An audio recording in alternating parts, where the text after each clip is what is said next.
India is not a member of G7, yet every year India gets invited. Why? Let's decode the G7 summit in 3 minutes. सब तो पहला what is G7? G7 की है. G7 stands for group of 7 countries and it is an informal group of most advanced economies. And the members of G7 group are United States, United Kingdom, Canada, France, Germany, Italy and Japan. This year's G7 summit was held in France from 15th to 17th June of 2026. Now look at the graphic.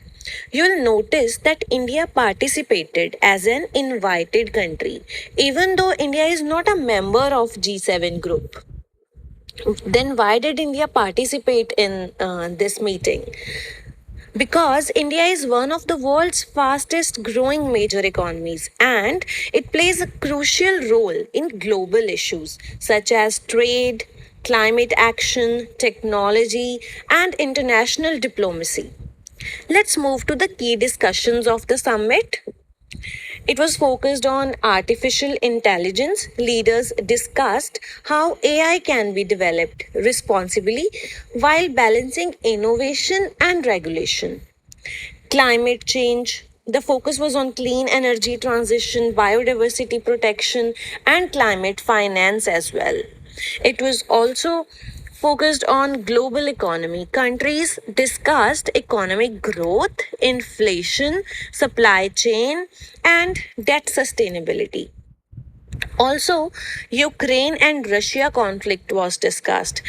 Global peace, security, and continued support for Ukraine remained important topics. If we talk about maritime security, it also was discussed in this meeting. Leaders emphasized a free, open, and secure Indo Pacific region.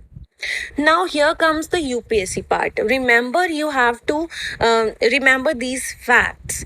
G7 has 7 member countries. India is not a member but is regularly invited.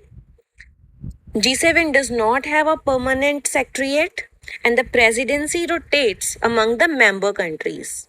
And do not fall into this exam trap. G7 is not G20. G7 is 7 advanced economies and it does not have a permanent secretariat.